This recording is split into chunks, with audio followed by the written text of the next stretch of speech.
Olá, bom dia, boa tarde, boa noite, certo?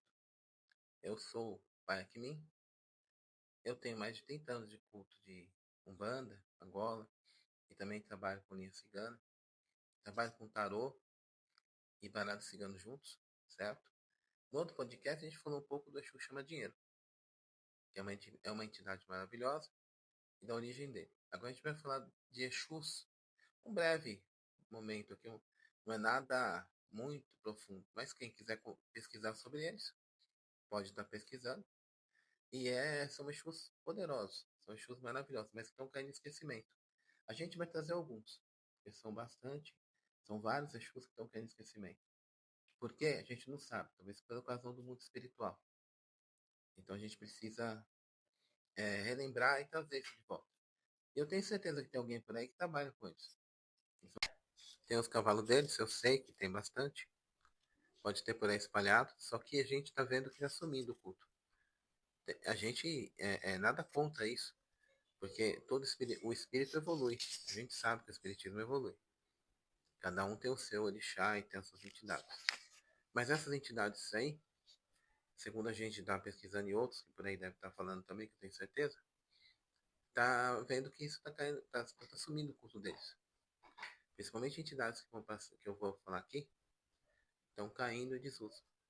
Então a gente vai passar uma salpicada, um pequeno conhecimento igual do Xuxumadinho da semana passada. A gente vai começar agora com a minha copilota aqui para as perguntas. Vamos fazer as perguntas agora. Vamos falar sobre alguns Exus que estão sendo poucos cultuados, mas eles estão cheios de sabedoria e têm muito poder.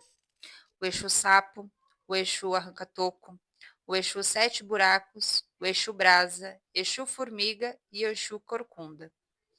Cada um deles tem uma história, uma força e um papel dentro da encruzilhada. E eles estão em desuso. Então, as perguntas que vamos falar é referente a isso.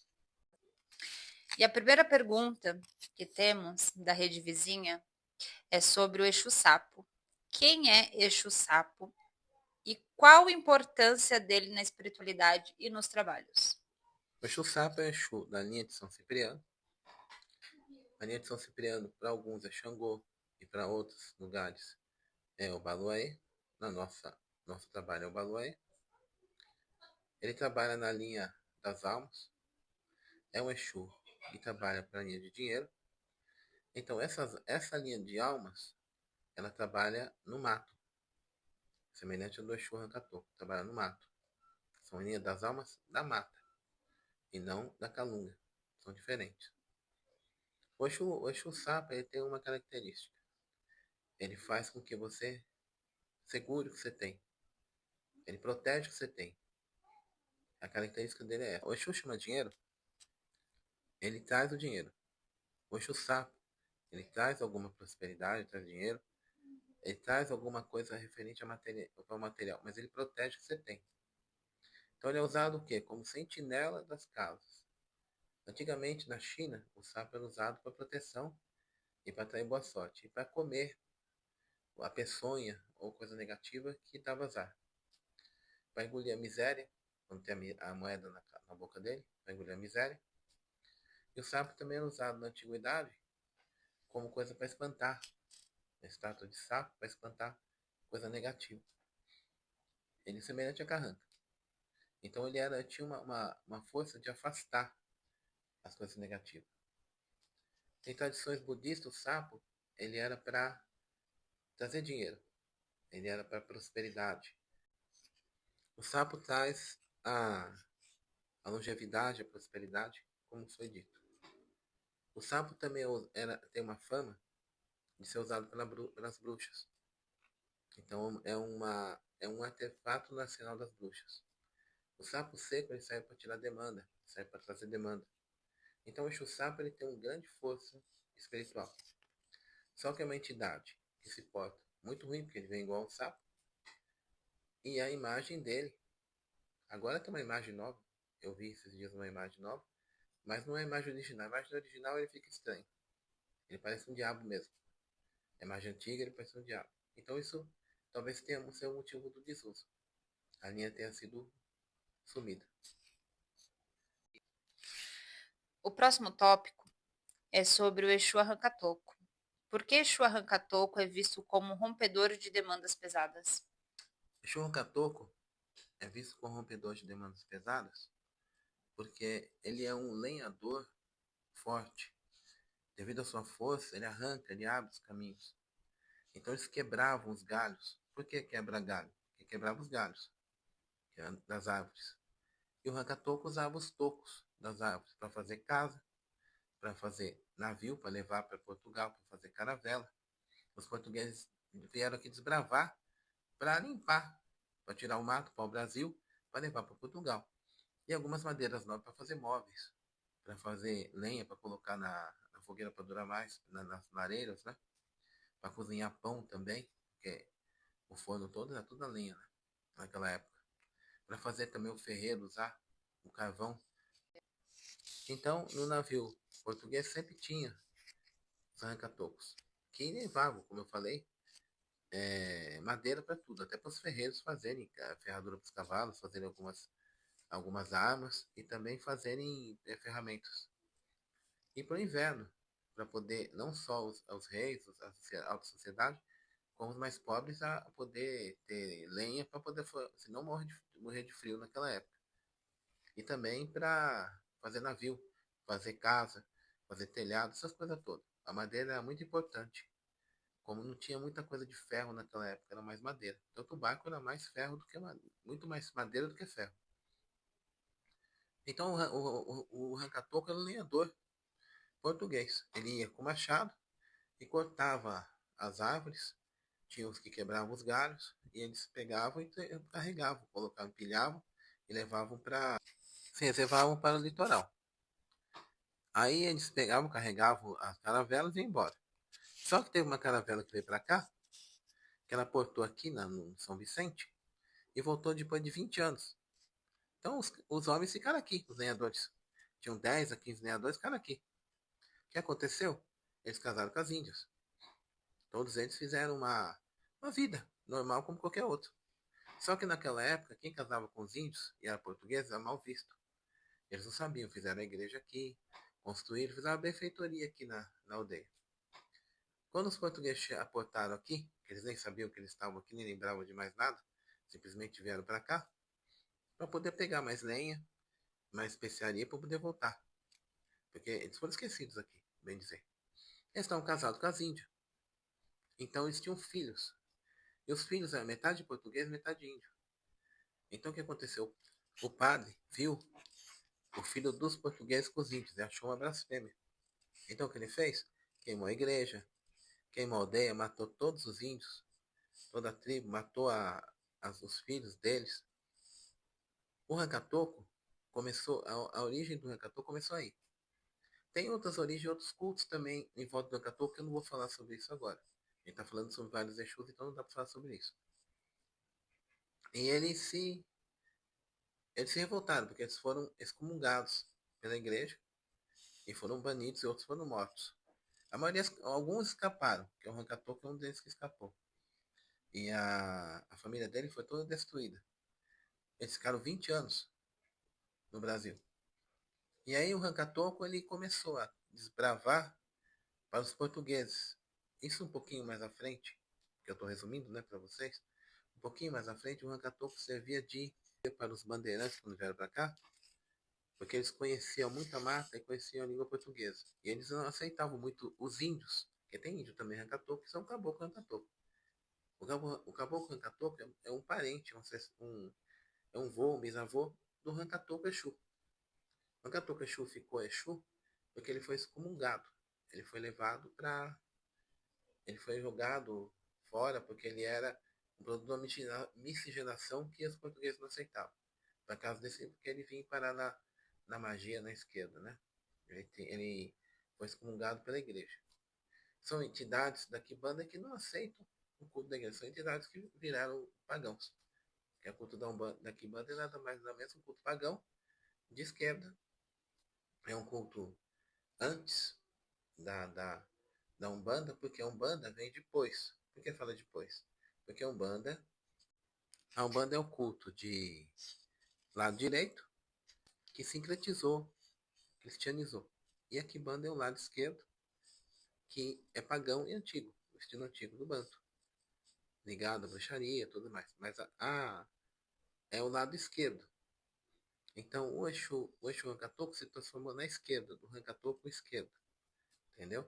Por causa daquele evento de Portugal que tiveram, que a linha foi toda excomungada. Então eles não aceitam o lado da Umbanda. Eles aceitam a Quimbanda por isso, certo? E aí o Rancatoco, trabalhava como lenhador ou como desbravador dos bandeirantes.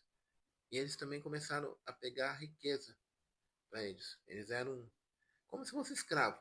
Eles trabalhavam quase de graça para eles, para poderem, como guia, e com eles que indicavam, servindo como guia dos bandeirantes. Primeiro, como lenhador, para abrir os caminhos, para pegar madeira, justamente para o interesse de Portugal, para ir pilhando, para depois levando para a praia. E ao mesmo tempo para os bandeirantes venderem em Portugal ou para negociar a madeira para algum lugar por aí. E também ele orientava, como ele conhecia a mata, a riqueza em Portugal. Então, seja o ouro, a prata, as coisas da terra, pedras preciosas. Então, o que aconteceu? O Rancator, conhecedor das cachoeiras, sabia minerar ouro, sabia mexer com as coisas. Eles se especializaram, aprenderam com os bandeirantes, aprenderam com os outros portugueses que eles eram parecidos português. Só que eles não aceitavam eles como português porque eles eram índios. Metade, né? Era caboclo, né? Eles eram mestiços. Aí eles ficaram, o culto do Rancatoco se transformou num culto de prosperidade e ao mesmo tempo que guia você à riqueza. Só que o Rancatoco tem o poder de quebrar os tocos, ou seja, quebrar os caminhos negativos, quebrar os inimigos e abrir o caminho e transformar ele em positivo. Então tem um caminho que está negativo, ele tem o poder de transformar em positivo. Então esse é o poder dele. Muita gente não entende. Por que Rancatoco? Rancatoco é rompe obstáculo, rompedor de obstáculo. E o Rancatoco tem uma finalidade assim. O Rancatoco da Quimbanda e o Rancatoco da Umbanda, da esquerda da Umbanda, é a mesma coisa. São os mesmos Exus, muito poderosos. A linha é poderosa. Eu também peço coisas ao Rancatoco, meu pai pedia também. E sempre recebemos coisas dele. E é uma entidade muito poderosa. Trabalha muito bem e tem uma influência muito forte com o Ogum. Porque o Rancatoco, antes da falecimento, depois eu vou contar isso para vocês direitinho, mas eu vou colocar agora. O Rancatoco que tem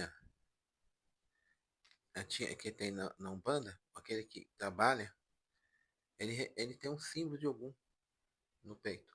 É conhecimento, porque ele entrou na linha de Ogum. Então ele começou a plasmar no terreiro com o símbolo de Ogum. Como se ele tivesse feito em brasa. Ou como se ele tivesse feito um carimbo quente no peito, do lado esquerdo. Simbolizando o coração e o amor dele por Ogum. E ele também é pertencente à linha de Oxóssi, na esquerda, como a linha de Ogum. É a vibração dele como Ogum e nas matas. Da Quimbanda, ele é o que leva os eguns e cuida dos cemitérios que estão na mata. Então, é uma entidade muito poderosa. Vale a pena vocês conhecerem. Certo. E arrancar tocos é símbolo de que dentro da vida espiritual? Então, essa sua pergunta já foi mais ou menos dita. Ele arranca toco, ele quebra as coisas negativas. Mas esse arrancar toco na espiritualidade seria eguns, coisas negativas. Porque o arrancar toco ele servia para essa situação. E na Quimbanda também ele faz muito isso. Que é arrancar os eguns, as coisas negativas e cuidar dos cemitérios na mata. Próximo tópico agora, vamos falar sobre o Exu Sete Buracos. O que representam os sete buracos no corpo ou na alma, espiritualmente falando? Bom, primeiro tem que falar a origem dos sete buracos. Ele é um Exu elemental. Ele trabalha dentro da Terra. Ele é uma entidade que tem o culto diferenciado, variado, que essas entidades minerais, eles têm um culto diferente. O fundamento deles é feito diferente do que os outros demais Exus. Buraco representa o buraco da vida, aquilo que é a especialidade dele. Ou pôr no buraco ou tirar do buraco. Exu do buraco é especialista em fuga também, para você se enfiar em qualquer buraco, para você poder, em qualquer gruta, para você poder fugir. Ele também ele faz uma camuflagem em você.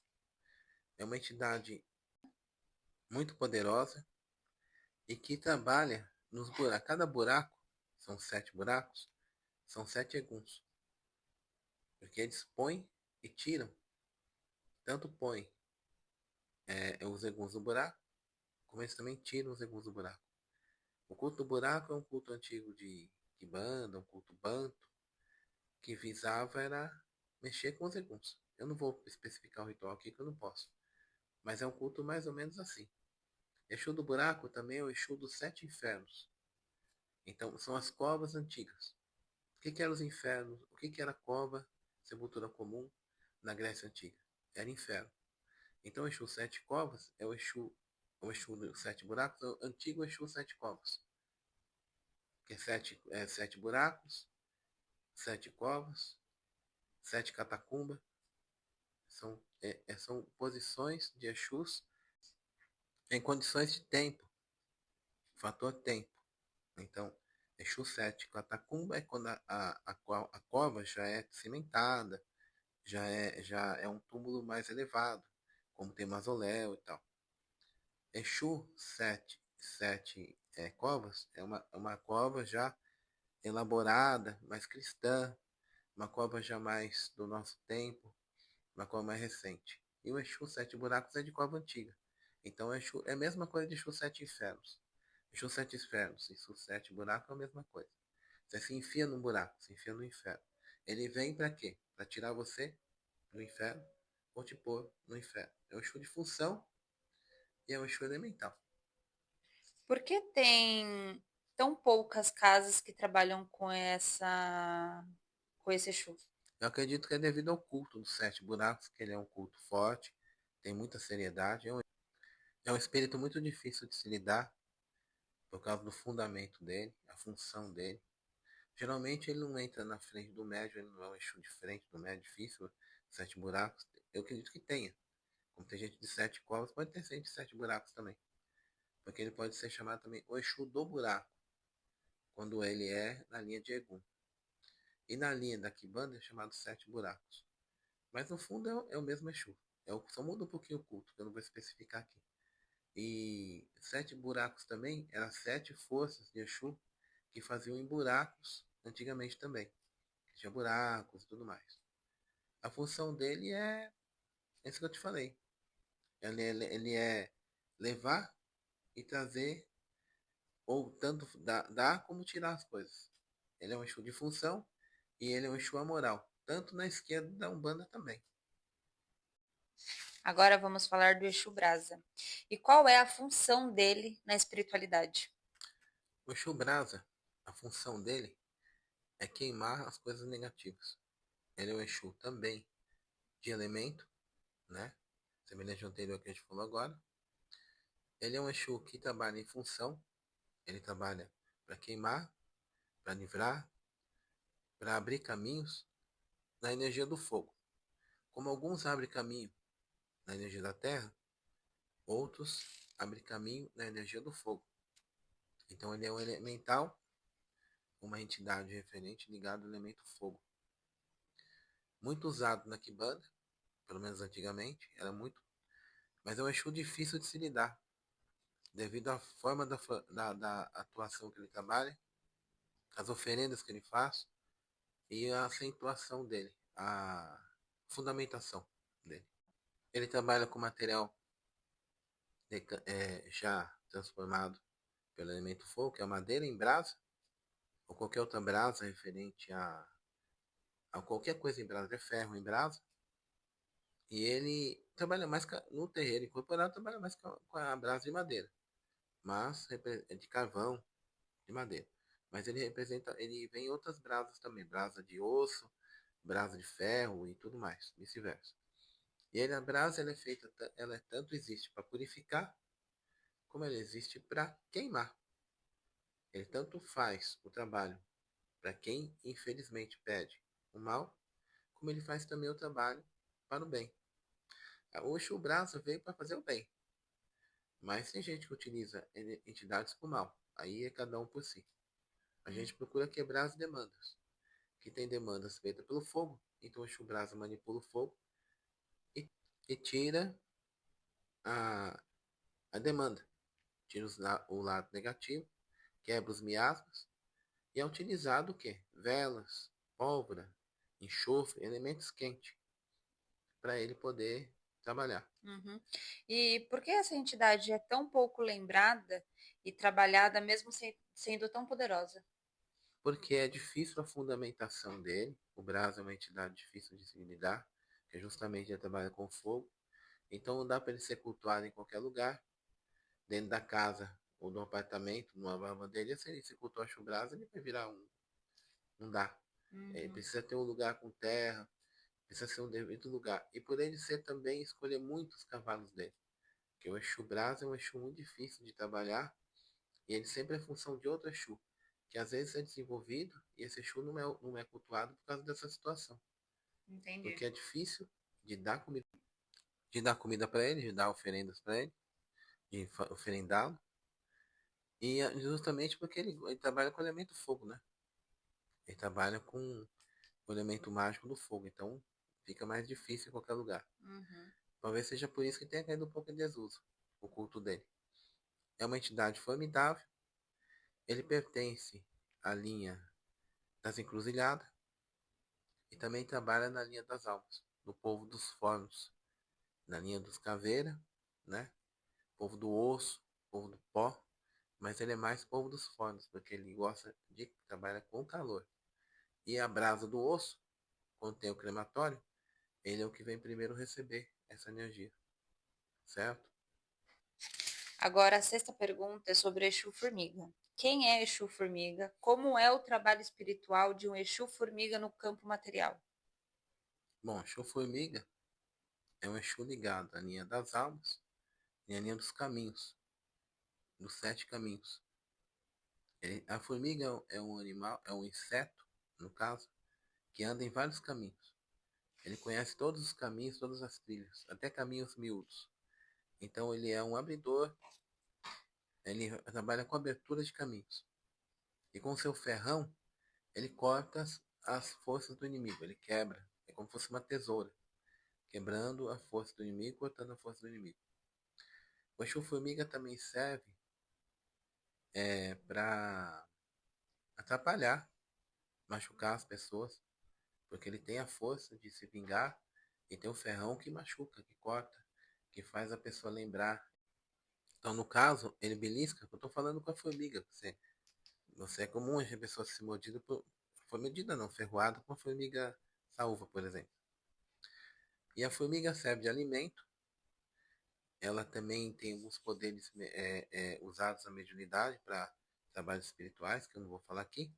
E tem alguns fundamentos feitos com a formiga. Trabalhos espirituais também feitos com a formiga, tanto para derrubar alguém, infelizmente existe, como também para trazer alguém para cura, para ser curado. E hoje o formiga vem das tradições antigas indígenas e vem das tradições europeias, onde quem era herege, ou quem era o pego nas guerras, era comum no tempo antigo, os templários, quando eles achavam hereges, quando eles capturavam o inimigo, eles colocaram ele só com a cabeça para fora, para as formigas comerem. E também os vikings tinham esse castigo. Então o Exu-Formiga, ele começou a ser trazido essa energia da Terra para a espiritualidade e para a Terra novamente dentro da espiritualidade da Kibanda, do Banto antigo, da linha antiga, tem vários nomes também, o Exu-Formiga. E ele era cultuado para também trazer força para o médium trabalhar. Para o médium trabalhar na vida, para as pessoas trabalharem. O Exu-Formiga ele traz força, porque a formiga é forte. Ela carrega um objeto 15 vezes maior que ela. Ela tem uma resistência física, então ele é muito usado para cura e muito usado também para desmanche de demanda. Agora, a sétima pergunta é sobre o Exu Corcunda. quem é o Exu Corcunda, o que ele representa e quais são os símbolos no espiritual.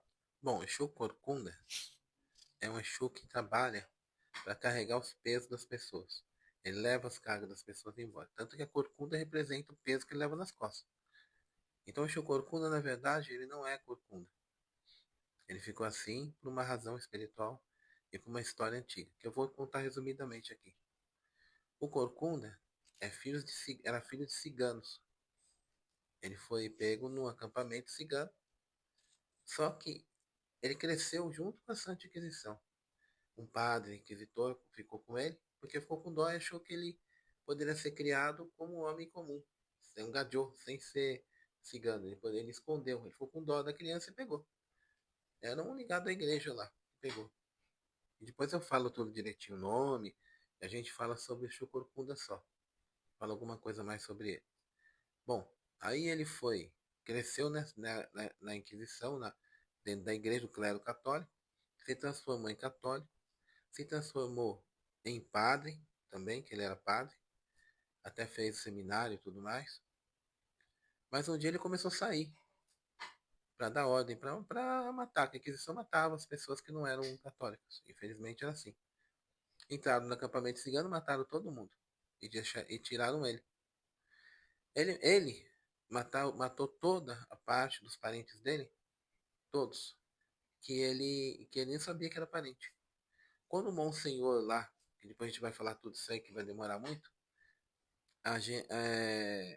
avisou que antes de morrer ele estava com aquilo entalado, falou que ele era cigano, ele ficou louco. Então, ele era muito bonito, alto, diferente do que ele não é deformado, e ele ficou revoltado. Ele sofreu muito porque ele matou os próprios parentes dele. Ele matou muito judeu, herege, pessoas que não eram da cristandade, que naquele tempo, infelizmente, era assim. Tanta igreja pediu perdão já por isso. E ele fez essa barbaridade, ele ficou revoltado e jogou tudo fora. Jogou a igreja fora, jogou Jesus fora, ele ficou com raiva da igreja. Quando ele desencarnou, que aí depois, né, eu falo isso aí mais pra frente, ele desencarnou, ele foi pro mundo, no umbral. E lá no umbral, os espíritos que tomavam conta recolheram ele. Mas ele se transformou no Exu Corcunda. Ele leva todas as cargas nas costas do que ele fez. Então todo mundo que é culpado de alguma coisa começou a carregar. O Exu Corcunda serve para isso. Para carregar a culpa das pessoas embora.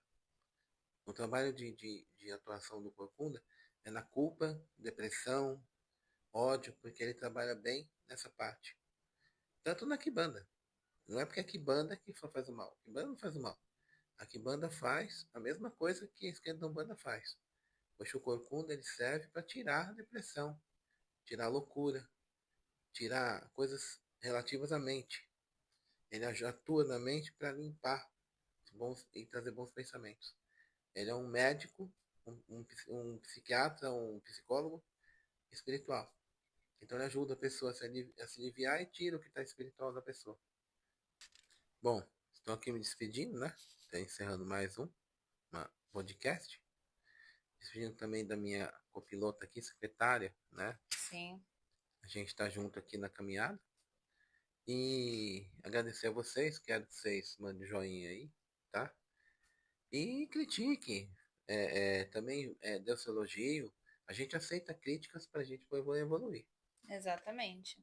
E eu queria falar uma coisa que nem todo silêncio é esquecimento. Muitos Exus seguem muito vivo em muitos outros lugares. Sim, com certeza. Muito cultuados. E a arte da pessoa que trabalha na espiritualidade, principalmente da época antiga, é falar tudo e não falar nada. Exatamente. Então tem muitos Exus que talvez não caíram no esquecimento. Nós estamos trazendo o culto deles e tudo mais, mas eles são silenciosos. Uhum. Eles estão por aí no espiritual muito forte.